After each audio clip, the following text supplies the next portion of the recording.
పిత పుత్ర పవిత్రాత్మ నామమున ఆమేన్. ఈరోజు జూన్ 21వ తారీఖు.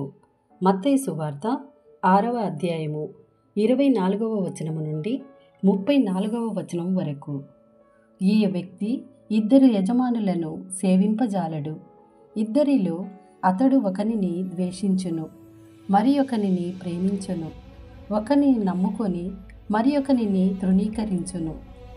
కనుక నీవు ఎన్నడును దైవము ధనమును సేవింపజాలవు. కావున వినుడు.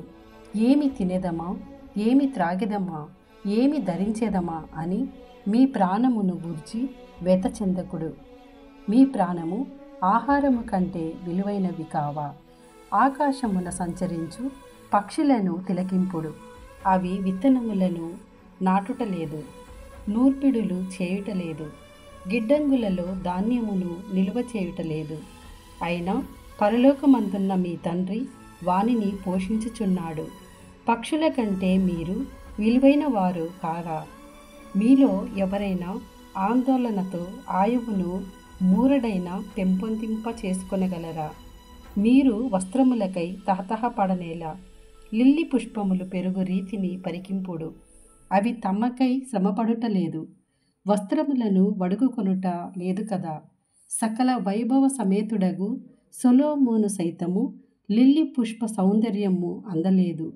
అల్ప విశ్వాసులారా, నేడు పుట్టి రేపు పొయ్యి మంటలో గిట్టు గడ్డిపోచను సైతము దేవుడిట్లు తీర్చిదిద్దగా అంతకంటే ఎక్కువగా మిమ్ము గూర్చి యోచింపడా? కావున ఏమి తినేదమా, ఏమి త్రాగెదమా, ఏమి ధరించేదమా అని మీరు కలత చెందకుడు. వీనినన్నింటినీ అన్యులు కాంక్షింతురు. ఏలన పరలోకమందలి మీ తండ్రి మీ అవసరములనెల్లా గుర్తించును. మొదట ఆయన రాజ్యమును నీతిని వెతకుడు, అప్పుడు అన్నీ మీకు అనుగ్రహింపబడును. రేపటిని గూర్చి మీరు విచారింపవలదు, ఎందుకనా రేపటి విచారములు రేపటికి కలవు. ఏనాటి కష్టములు ఆనాటికి చాలును. ఇది ప్రభుని వాక్కు. సర్వేశ్వరునికి వందనములు.